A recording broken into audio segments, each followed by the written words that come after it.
Hello students, Prince sir के इस podcast में आप सभी का स्वागत है। एमपीपीएससी यानी कि मध्य प्रदेश लोक सेवा आयोग ने एमपीपीएससी प्रीलिम्स एग्जाम 2021 की फाइनल आंसर की जारी कर दी है। आप सभी की रिक्वेस्ट पर एक छोटा सा एनालिसिस मैंने फिर से आप सभी के लिए तैयार किया है, जिसके माध्यम से मैं आपको बताऊंगा कि इसका कट ऑफ यानी कि प्रीलिम्स 2021 का कट ऑफ फाइनल आंसर की आने के बाद घटेगा या बढ़ेगा। आप सभी को पता होगा, जब प्रोविजनल आंसर की आई थी उस समय भी मैंने 2-3 हफ्ते पहले 2 से 3 पॉडकास्ट आप सभी के लिए एनालिसिस के बनाए थे और लगभग 99% वही आपका प्रेडिक्शन सही साबित हुआ। और आप कहना चाहिए कि सरप्राइज़ भी होंगे कि मैंने बोला था कि जो आपका उद्देश्य प्रस्ताव वाला प्रश्न है जो आप स्क्रीन पर देख रहे हैं, इसमें जो आयोग है वो तीसरी बैठक कंसीडर नहीं करेगा, जबकि सभी कह रहे थे कि ये बदलना है। लेकिन मैंने अकेला एक ऐसा व्यक्ति कह रहा था कि नहीं, ये 5वीं बैठक ही सही होगा। आप ये मान सकते हैं कि क्या अंतर है उनमें और मुझ में। इसके अलावा जो सिरौंज वाला था वो भी मैंने कहा था कि ये अपरिवर्तित रहेगा, और तुर्रा कलंगी वाले में भी मैंने आपको बोल दिया था कि ये बुंदेलखंड भी सही माना जाना चाहिए। तो आप सभी देख रहे हैं कि लगभग वही हुआ। 99% कट ऑफ बिल्कुल सटीक रहा। अब पुनः आपको एनालिसिस के माध्यम से ये बताने की कोशिश करेंगे कि कट ऑफ अब बढ़ेगा तो क्यों बढ़ेगा, घटेगा तो क्यों घटेगा। अंत तक ज़रूर सुनिएगा। इसके पहले मैं आपको बता दूं कि आप सभी चाहे कितने भी मार्क्स लेकर आए हों प्रीलिम्स एग्ज़ाम में, चाहे आप बाहर ही क्यों ना हो रहे हो, आप सभी को मुख्य परीक्षा की ही तैयारी करना है, क्योंकि प्रीलिम्स एग्ज़ाम अगले साल फरवरी मार्च में होगा और अभी आपके पास अब सफिशिएंट टाइम है। और ख़ासकर पहले जो आपने गलतियां की हैं उनको ना दोहराएं, क्योंकि अगर आपके पास अच्छा कंटेंट होता, अच्छे नोट्स होते, अच्छी कक्षाएँ होती, तो आप इस एग्ज़ाम में भी बहुत अच्छा कर सकते थे। अच्छी टेस्ट सीरीज़ होती, अगर आप यकीन मानेंगे कि बहुत सारे बच्चों ने आखिरी में सिर्फ टेस्ट सीरीज़ लगाकर ही अच्छे नंबर स्कोर कर लिए, 80+ स्कोर कर लिए। ये होता है सफल मार्गदर्शन, जिसकी गवाही मैंने उनके मैसेज आपको स्टेटस पे, ग्रुप्स में, हर जगह डाल के दिखाया था। और आप सभी स्वयं जानते हैं, कल जब मैं लाइव था तब कितने बच्चे कमेंट सेक्शन में कह रहे थे कि सर आप जो कहते हैं वो सही साबित हो जाता है, और पिछले 2 साल से 3 साल से हम ये होते देख रहे हैं। तो बहुत सारे बच्चे इस वजह से, जैसे कि आप कमेंट कर रहे थे, मेरे फ़ैन भी हैं, फॉलो भी करते हैं, और हमेशा ही मैं कोशिश करता हूँ कि आपको सही बताऊँ, सही जानकारी देने की कोशिश करूँ। इसलिए आप सभी को एक बार पुनः मेरी बात माननी है। आपको मेंस ही पढ़ना है, खासकर जिनको डाउट है या जो बाहर हो गए हैं उनको प्री प्लस मेंस का कॉमन सिलेबस पढ़ना है मेंस के पॉइंट ऑफ व्यू से। जब प्रीलिम्स का रिजल्ट आ जाएगा उसके बाद फिर स्ट्रेटजी रिव्यू करेंगे। अभी इथिक्स, हिंदी, निबंध जैसे सब्जेक्ट्स नहीं उठाने हैं। और जिनके 75+ हैं, जनरल ओबीसी 74 मान लीजिए, और एक एनालिसिस का वीडियो मैं रविवार को लेकर आऊँगा कट ऑफ एनालिसिस का, उसमें आप और देख लीजिएगा। तो डेडिकेटेड मेंस उन्हीं को पढ़ना है जो 75+ हैं जनरल ओबीसी के। बाकी एक वीडियो, एक पॉडकास्ट रात में बनाया था, वो देख लीजिएगा, विस्तृत उसमें बताया है सब कुछ। इसीलिए मैं हमेशा आपसे कहता हूँ कि एक ऐसे टीचर, एक ऐसे सफल मार्गदर्शक का आप सभी को सपोर्ट करना चाहिए, समर्थन करना चाहिए। हमारे वीडियोस, हमारे जो पॉडकास्ट हैं, इनको लाइक करें, शेयर करें। सोशल मीडिया की तमाम लिंक्स जो हैं उन पर भी हमको फॉलो करें, ताकि आपकी और हमारी बातचीत निरंतर जारी रहे और समय समय पर हम आप सभी के लिए इसी तरह की जानकारी लेकर आते रहें, क्योंकि सच तो आखिर देर सवेर सामने आता ही है। तो मैं यही कहूँगा कि अभी भी देर नहीं हुई है। अब आपको ये समझने की, सोचने की ज़रूरत है कि क्या परिवर्तन करना है, और परिवर्तन यही है कि आपको अगर कक्षाएं करनी हैं, वीडियो लेक्चर्स, ऑनलाइन क्लासेस लेनी है तो प्रिंस सर की लेनी है। नोट्स, टेस्ट सीरीज सब अवेलेबल है, चाहे वो एमपीपीएससी हो, व्यापम हो, बैंक, एसएससी, रेलवे हो। अपने दोस्तों, मित्रों, भाई बंधुओं को सभी को बताएं। चलिए आते हैं मुद्दे की बात पर। तो देखिए, जो ये आपका कट ऑफ एनालिसिस हम कर रहे हैं आपका फाइनल आंसर की आने के बाद, इसमें सबसे बड़ी बात ये है कि 3 क्वेश्चन डिलीट हुए हैं और मैंने ये पहले ही आपको बता दिया था। पॉडकास्ट सुनिए, पुराना वाला 2 हफ्ते पहले वाला, तो आप उसमें देखेंगे कि मैंने खजुराहो हवाई अड्डा का बता दिया था कि एक भी ऑप्शन सही नहीं है, ये प्रश्न डिलीट हो गया। तो ये तो वैसे भी जिसका सही था वो तुक्का था, तो नुकसान तो नहीं है। वो तुक्का था तो तुक्के की वजह से फ़ायदा हो गया था, लेकिन ये डिलीट होना था तो इसको नुकसान नहीं कहेंगे, मैं क्लियर ही बोलूँगा। दूसरा जो आपका प्रश्न था वो राज्यपाल वाला, तो अब आप सभी को पता है कि वो भी तुक्का ही था, क्योंकि उसमें भी एक ऑप्शन भी सही नहीं था। तो जिसका भी वो सही मान लिया गया था, आयोग की गलती थी कि उन्होंने गलत आंसर की जारी की, क्योंकि उनके एक्सपर्ट बना देते हैं पेपर। पिछले 12-15 साल से 100 क्वेश्चन भी सही नहीं बना पा रहे हैं उनके एक्सपर्ट, आंसर की सही नहीं बना पा रहे हैं उनके एक्सपर्ट हैं, पता नहीं क्या क्वालिफिकेशन है उन एक्सपर्ट का। तो आप सभी जानते हैं कि वो 2 क्वेश्चन तुक्के ही थे, डिलीट ही होने थे, तो 98 मान लीजिए। एक क्वेश्चन जिसका घाटा हुआ है मैं कहूँगा, वो आपका मुख्य चुनाव अधिकारी वाला। अगर वो हिंदी ट्रांसलेशन उसका सही हो जाता तो अंग्रेजी माध्यम वाले बच्चों को, इंग्लिश मीडियम वाले बच्चों को इसका घाटा नहीं उठाना पड़ता। तो एक क्वेश्चन का घाटा यहाँ पर इंग्लिश मीडियम के स्टूडेंट्स को हो गया है, बिकॉज ऑफ, आप कह सकते हैं, MPPSC की वजह से, MPPSC के एक्सपर्ट्स की वजह से। तो ये 3 प्रश्न हो गए। अब इनका इफेक्ट क्या पड़ेगा?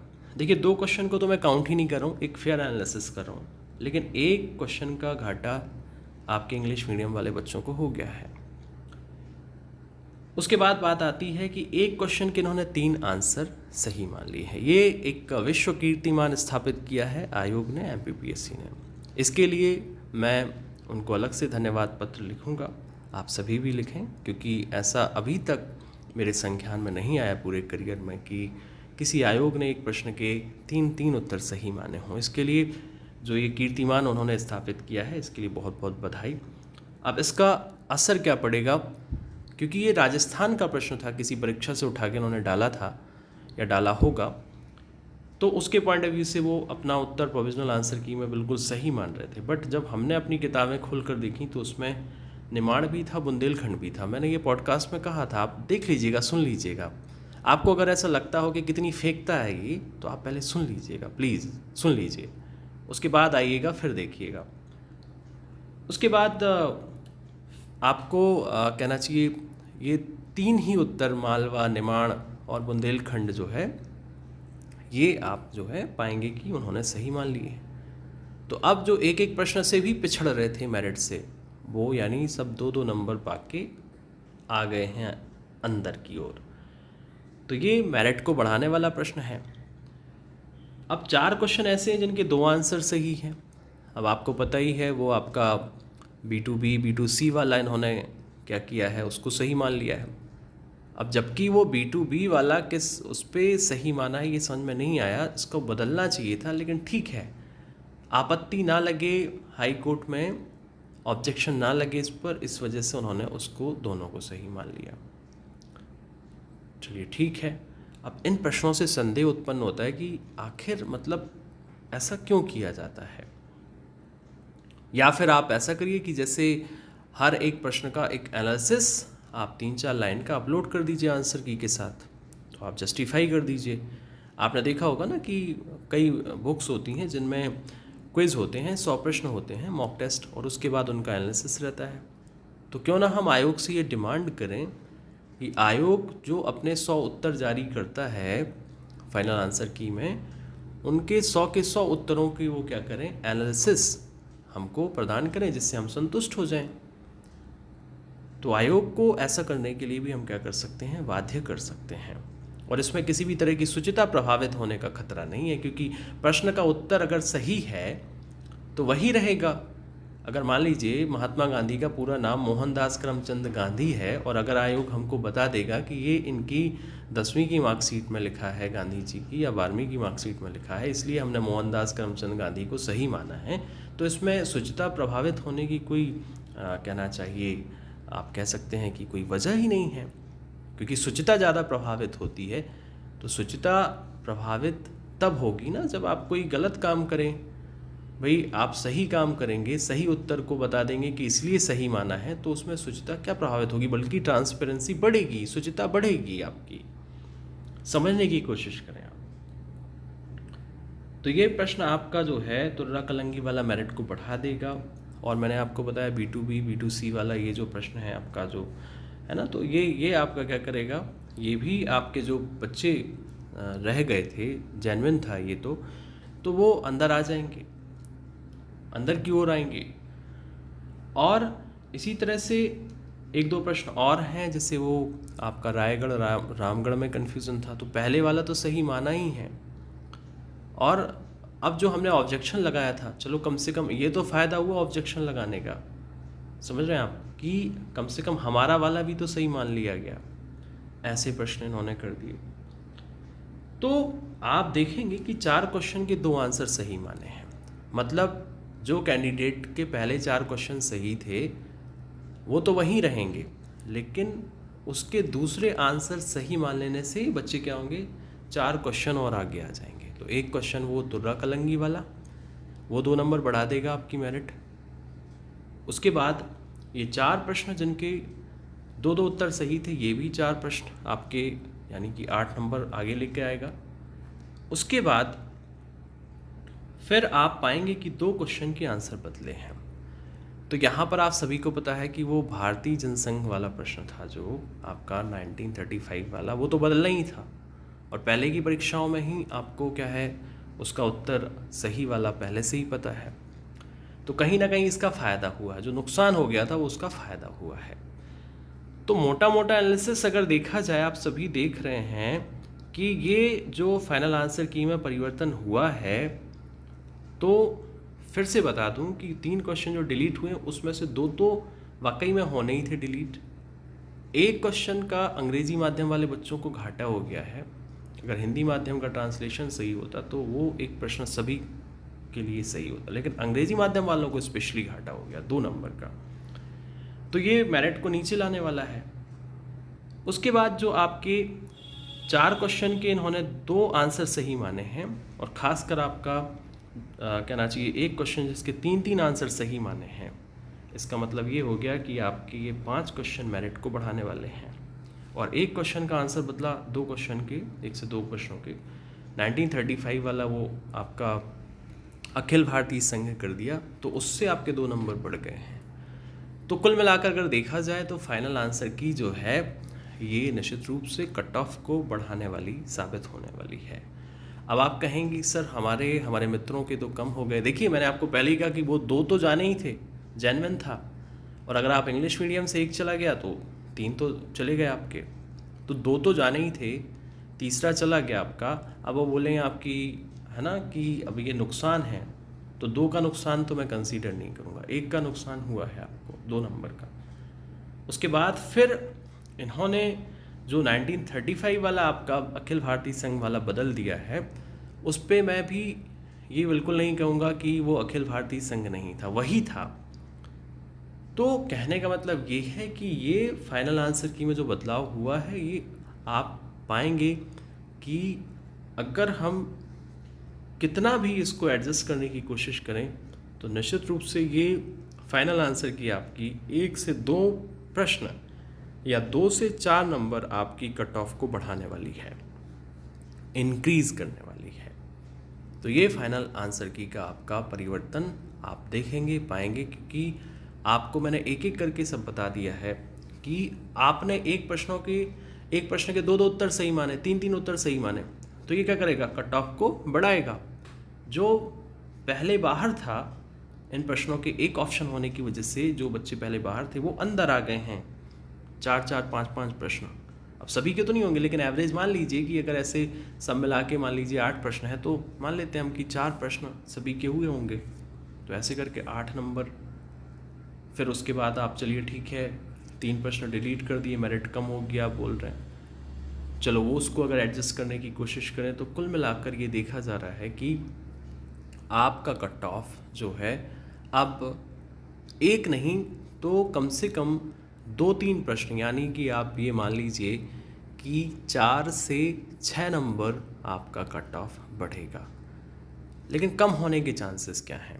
कम होने के चांसेस वहाँ हैं जहाँ पर अगर नंबर ऑफ पोस्ट बढ़ा दी जाती हैं, नंबर ऑफ पोस्ट अगर बढ़ा दी जाती हैं तो कट ऑफ थोड़ा सा कम हो जाएगा।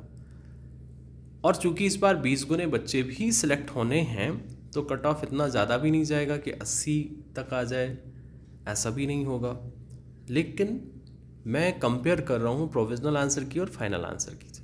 प्रोविजनल आंसर की के हिसाब से कट ऑफ आपका 4 से 6 नंबर नीचे होना था, लेकिन ये आपका जो फाइनल आंसर की आई है ये 4 से 6 नंबर तक आपका कट ऑफ बढ़ाने वाली है। तो ये मेरा एनालिसिस है। आप सभी पाएंगे कि अगर नंबर ऑफ़ सीट्स बढ़ जाती हैं तो कट ऑफ कम हो जाएगा, नहीं बढ़ती हैं तो अंतर आपको देखने को मिलेगा। और आगे भी आप इस बात को देखेंगे, ऑब्जर्व करेंगे, तब भी मैं इसी पॉडकास्ट का जिक्र करूँगा। आप ध्यान रखिएगा, डेट भी, समय भी और आज का दिन भी। अब बात आती है कि क्या किया जाए। तो मैं आपको पुनः कह रहा हूँ कि जिन प्रश्नों में आपको डाउट है, कुछ भी है, तो आप सभी जानते हैं कि हर विभाग में आप RTI लगाने के लिए क्या हैं, बिल्कुल स्वतंत्र हैं। आप भारत सरकार के जिस विभाग के अंतर्गत भी आपको लग रहा है कि ये प्रश्न सही नहीं है, चाहे वो कला संस्कृति हो, चाहे वो आपका उड्डयन विभाग हो, चाहे वो व्हाटएवर कोई भी हो, आप लगाएं RTI, पूछें कि इस प्रश्न का आपके अनुसार क्या उत्तर होना चाहिए।